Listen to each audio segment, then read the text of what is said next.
Halo Sobat Tekno, apa kabar kamu hari ini? Semoga kamu selalu sehat dan banyak rezeki. Kamu masih ingat kan brand ZTE? Brand smartphone yang dulu pernah merajalela juga di Indonesia dan kali ini mau jualan lagi. Tapi kayaknya bakalan sulit deh sama kayak Nokia. Harganya kepedean. Bayangin aja nih. ZTE Blade V40 Vita ini dijual dengan harga 2,1 jutaan. Itu udah harga koreksi. Waktu baru launching harganya 2,2 jutaan langsung dikorting lagi. Dalam waktu nggak sampai 2 bulan langsung turun harga. Ya bayangin aja di kelas harga segini dia masih pakai prosesor yang sering dipakai HP-HP kelas harga 1,7 jutaan. Sebut aja kayak Samsung Galaxy A03. Kalau di negara Konoha ini kan yang namanya prosesor itu nggak boleh kentang, wajib kenceng. Ya, ZTE V40 Vita ini pakai prosesor kencang untuk HP kelas harga sejutaan ya. Kalau kelas harga 2 jutaan, ini biasa aja. Pakai Unisoc Tiger T606 yang dipakai Samsung Galaxy A03. Ditambah dukungan 4GB RAM yang kita bisa tambah lagi sebenarnya. Pakai fitur extended RAM hingga 2GB. Jadi kalau soal performa untuk penggunaan sehari-hari, pastinya lancar jaya. Nggak akan ada masalah. Ya paling masalah yang berasa banget adalah saat kita mau screenshot pakai 3 jari. Layarnya tuh masih kegeser, baru deh layarnya ke capture. Nyebelin banget nggak sih kalau kayak gini? Jadi kalau mau screenshot layar, jangan pakai 3 jari ya. Pakai tombol power sama tombol volume bawah aja ditekan bersamaan. Dan kalau dipakai main game sekelas Mobile Legends, ini HP enak sih. Aman, lancar, walaupun main game dengan settingan grafis maksimal. Nggak ada kendala selama saya coba untuk main. Dan HP ini tuh bisa jalanin game di settingan grafis maksimal high dan refresh rate layarnya juga high. Dan kalau kamu suka main PUBG Mobile juga HP ini udah lumayan asik buat main. Udah bisa buka game di settingan grafis smooth high, balance high, dan HD high.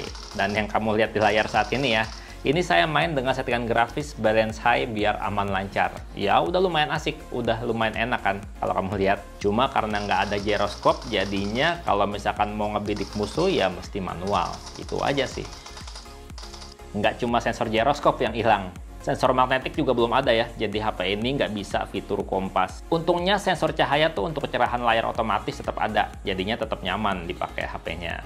Dan kalau HP ini dipakai jadi penunjuk jalan ya, pakai aplikasi semacam Google Map, sensor GPS di HP ini tuh udah berasa cepat dan akurat. Ya, cuma karena belum bisa kompas, jadinya kita mesti jalan sedikit untuk mengetahui kita tuh lagi menghadap arah mana di peta. Dan HP ini sensor sidik jarinya juga udah ada di tepian bodi. Posisinya udah enak, udah nyaman, jadi satu sama tombol power. Dimana cepat dan akurat juga baca jari. Nggak perlu ditekan, cukup tap aja bisa kunci langsung kebuka. Oh iya, ngomong-ngomong desain bodi, HP ini tuh masih pakai bodi berbahan polikarbonat. Dimana desainnya tuh udah cukup cakep kalau menurut saya. Kelihatan keren. Bodinya tuh punya finishing bergurat-gurat halus kayak sidik jari, tapi dikasih sentuhan efek holografis yang mantulin cahaya kayak sinar matahari gini. Feel-nya di tangan tuh berasa kokoh dan nyaman di genggaman. HP ini juga punya layar yang cukup asik buat mantengin sosial media. Karena layar water drop-nya ini tuh punya ukuran 6,75 inch HD+. Udah lumayan luas. Dengan rasio layar masih standar ya, 20:9. Tapi udah punya refresh rate 90 Hz. Yang bikin kalau scrolling-scrolling sosial media tuh berasa smooth, berasa enak dilihatnya, berasa asik. Kalau dilihat dari sisi mana aja juga layarnya tetap ngasih visual yang jelas. Dan di bawah cahaya matahari juga masih cukup kelihatan. Dan kayak HP-HP merek global lainnya, layarnya mampu membaca 10 sentuhan secara bersamaan. Dan kalau untuk urusan audionya, ZTE Blade V40 Vita ini tuh udah punya teknologi DTS, teknologi Digital Theater System, yang bisa menghasilkan suara yang lebih sauron kalau kita pakai earphone. Kalau untuk speaker HP, ini masih satu aja ya, di sisi bawah HP, yang suaranya tuh lumayan kencang sih. Tapi karena speakernya ada di sisi bawah kiri sini, jadinya kalau misalkan main game kayak gini tuh suka ketutup sama telapak tangan. Jadinya kalau kita main game ya mesti diputarnya ke sebelah sini, biar dia nggak ketutupan telapak tangan.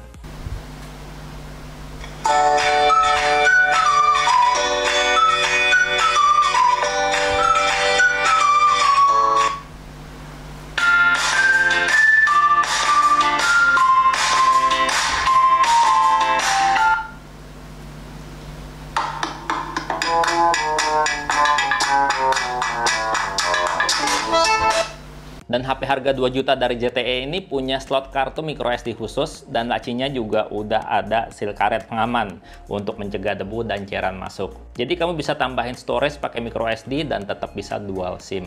Dan yang paling benar dari HP ini, maksudnya tuh yang paling berasa bisa diunggulin ya, yang paling berasa bisa diandelin adalah baterainya. Karena baterainya tuh berasa lebih awet dibandingin HP-HP kelas harga setara. V40 Vita ini punya baterai berkapasitas 5130 mAh yang waktu saya tes dengan penggunaan dalam ruangan dan pakai jaringan WiFi, saat dipakai buat main Mobile Legends sejam, baterainya cuma berkurang 9%. Intinya kalau buat main game Mobile Legends ini lumayan irit mantap, karena kalau misalnya kita mainnya secara nonstop, ini bisa bertahan sekitar 11 jam nonstopnya.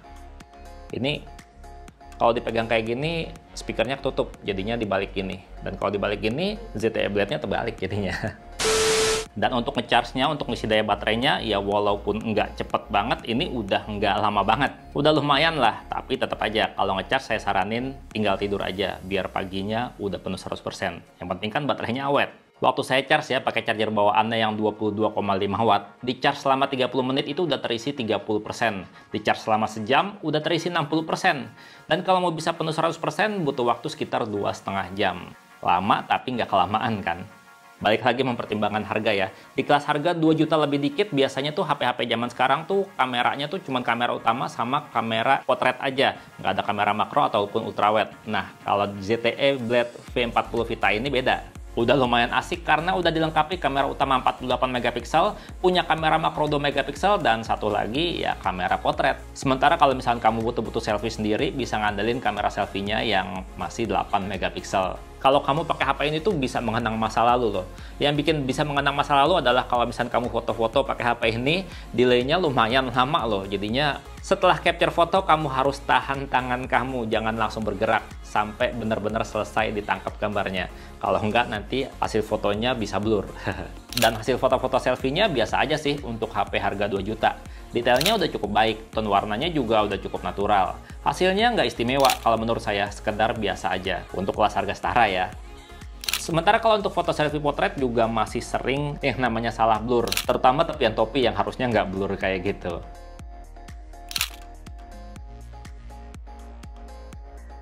Kalau untuk hasil kamera utamanya, kalau kamu pakai mode auto, ukurannya 12 megapiksel ya. Dan fotonya tuh punya kualitas warna yang berasa cukup natural, cukup detail, dan hasilnya cukup jernih. Sama seperti kamera depannya tadi ya, standar aja kualitas fotonya. Kalau kita mempertimbangkan dari kelas harga smartphone-nya. Ya, tapi segini udah cukup bagus sih.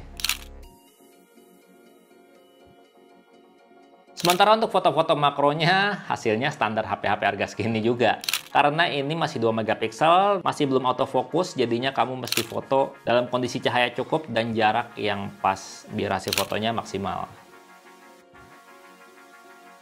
Sementara kalau untuk foto-foto mode potretnya, ya kayak gini. Kamu bisa nilai sendiri ya, seberapa baik algoritma kameranya untuk bikin efek blurnya.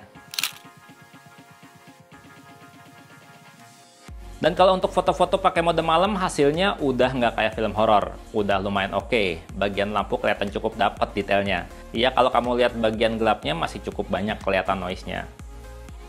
Ya pokoknya kalau untuk foto-foto ZTE V40 Vita ini hasilnya biasa aja ya, standar aja, nggak istimewa, nggak menawan. Ya tapi udah cukup oke untuk kelas harganya. Sementara kalau untuk perekaman video, baik kamera depan maupun kamera belakang, hasilnya tuh agak berguncang. Ya karena belum ada stabilisasi untuk perekaman videonya. Kalau buat perekaman video, kamera depannya ya kayak gini, kayak HP kelas harga 1 jutaan, guncang-guncang gitu. Ini di Full HD ya, di 30 fps standarnya. Nah, sementara kalau untuk perekaman video kamera belakangnya, kita cobain lihat ya.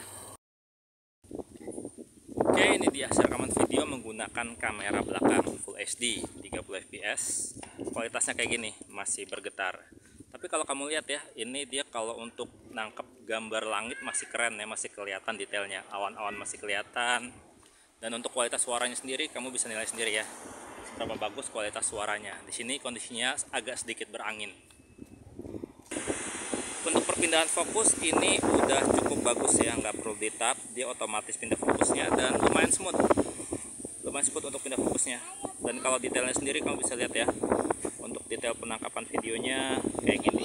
Di sektor sistem operasi juga berasa ketinggalan ya, karena hampir semua HP yang launching di tahun 2022 tuh minimal pakai Android 12, dan ZTE V40 Vita ini sampai sekarang masih cuma Android 11. Belum ada tanda-tanda dapat update. Dan kalau kamu suka nonton Netflix dari HP, kalau kamu nontonnya pakai V40 Vita ini nggak akan dapat kualitas video Full HD. Maksimal cuma 540p aja, karena Wideband Certification-nya cuma di level 3. Sebenarnya sih nggak ada yang salah ya sama HP ini. Salahnya adalah harganya yang berasa kemahalan, 2,1 juta. Kalau seandainya ini harganya 1,6, 1,7 jutaan, kayak Samsung Galaxy A03, ini baru bisa bersaing. Kalau menurut kamu sendiri gimana ZTE Blade V40 Vita ini? Jangan lupa komentar. Dan Bang Tonto pamit, sampai jumpa di video berikutnya. Bye-bye. Kirain Nokia doang yang pede sama harga. ZTE juga. Susah jualannya kayak gini mah.